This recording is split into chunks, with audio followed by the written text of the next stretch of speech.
প্রিয় দেশবাসী, আসসালামু আলাইকুম। আজকে কিছু জরুরি বিষয় ক্লিয়ার করার জন্য আপনাদের সামনে কথা বলতে এসেছি।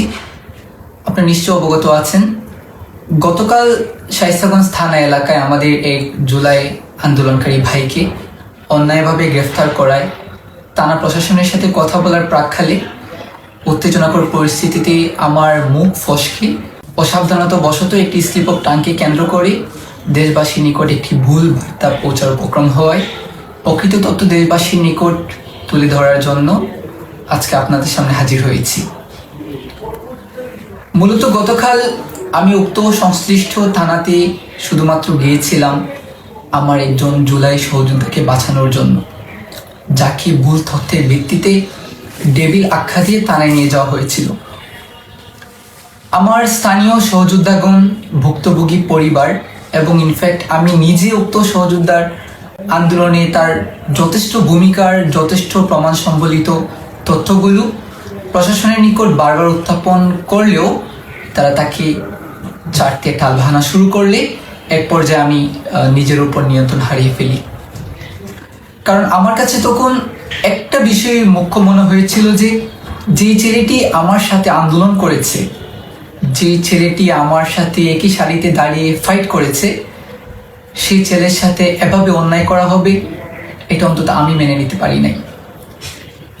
এবং মূলত আমি বুঝাতে চেয়েছিলাম যে আমরা জুলাই গণঅভ্যুত্থানে আমরা হবিগঞ্জের জুলাই যোদ্ধারা, হবিগঞ্জের শান্তিপ্রিয় মানুষদেরকে সাথে নিয়ে হবিগঞ্জের থানাগুলোকে এবং সরকারি স্থাপনাসমূহ নিরাপদ ও অক্ষত রাখার ভূমিকা আমরা পালন করেছি। অপরদিকে সেই বেদনাদায়ক অধ্যায় ঐতিহাসিক 5ই আগস্ট আমি সহ আমার হবিগঞ্জের সকল সহযোদ্ধারা, তখন আমরা হবিগঞ্জের টাউন হলে বিজয় মিছিল চলাকালীন সময় জানতে পারি যে বানিয়াচংয়ের মাটিতে আমার 9 জন ভাইকে এসআই সন্তোষের নেতৃত্বে গণহত্যা করা হয়েছে। এবং সেখানে শুধুমাত্র প্রাপ্তবয়স্কদের নয়, বরং 12 বছরের ছোট্ট শিশু শহীদ হাসানকেও নিষ্ঠুরভাবে হত্যা করা হয়েছিল, যার বিচার আজও আমরা পাইনি। একই সাথে মারাত্মকভাবে আহত হয়েছিলেন কয়েক শতাধিক ছাত্র জনতা। অতঃপর সেই 17 বছরের নিপীড়ন, নিষ্পেষণ আর একসাথে 9 জন ভাইকে হারানোর বেদনায় নিপীড়িত স্থানীয় জনতা গণপ্রতিরোধ গড়ে তুললে হাজার হাজার জনতা দীর্ঘ সঞ্চিত ক্ষোভের বহিঃপ্রকাশ ঘটিয়ে প্রতিবাদের এক অনির্বাচ্য বিস্ফোরণ ঘটান। উল্লেখিত ঘটনাটি জানার সাথে সাথে আমরা পরিস্থিতি নিয়ন্ত্রণের জন্য তৎকালীন আর্মি ক্যাম্পের সাথে যোগাযোগ করি এবং তারা সেখানে উপস্থিত হলে বহুল ঘটনার পরবর্তী সময়ে তারা পরিস্থিতি নিয়ন্ত্রণে আনতে সক্ষম হন।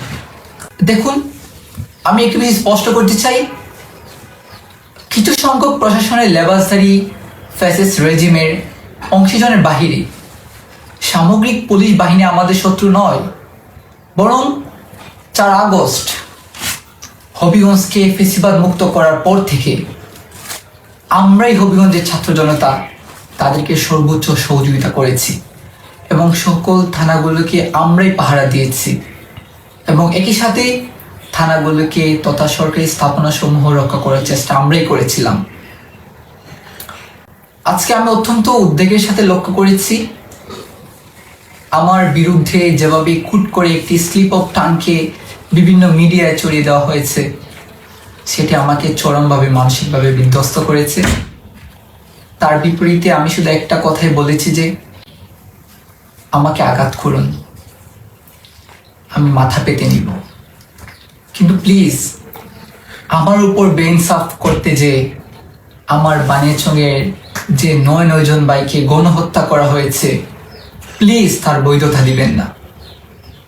আমি শুধু একটা কথাই বলতে চাই, আমি আমার সকল জুলাই যোদ্ধাদেরকে আমি হৃদয় থেকে ধারণ করি।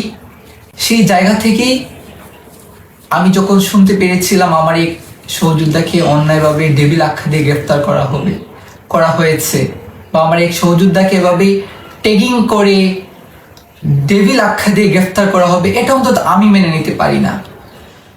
এবং আরো উদ্বেগের বিষয় হচ্ছে পূর্বে উক্ত ঘটনায় উক্ত থানায় তিনজন আন্দোলনকারী ভাইদের সাথে একই ঘটনা হয়েছে এবং যার একজন ভাইকে আমরা এখনো কারাগার থেকে মুক্ত করতে পারিনি। পরিশেষে উক্ত পরিস্থিতিতে আমার স্লিপ অফ টাং হওয়ায় আমি দেশবাসী এবং সংশ্লিষ্ট সকলের নিকট দুঃখ প্রকাশ করছি। এই বিপর্যস্ত অবস্থায় যারা আমার পাশে দাঁড়িয়েছেন তাদের প্রতি আমি চিরকৃতজ্ঞ। আপনাদের ঋণ আমি কখনোই শোধ করতে পারবো না। এবং যারা আমার এই ভুলকে অপব্যাখ্যা দিয়ে সমাজে ভুল মেসেজ দিচ্ছেন, দেশবাসীকে আমার বিরুদ্ধে একটি অপব্যাখ্যা ছড়িয়ে একটি ভুল নেগেটিভ দাঁড় করানোর চেষ্টা করে যাচ্ছেন, তাদের প্রতি আমার একান্ত অনুরোধ, প্লিজ ভুলকে সবসময় ভুল হিসেবে চর্চা করুন। এর বাইরে আমার আর কিচ্ছু বলার নেই।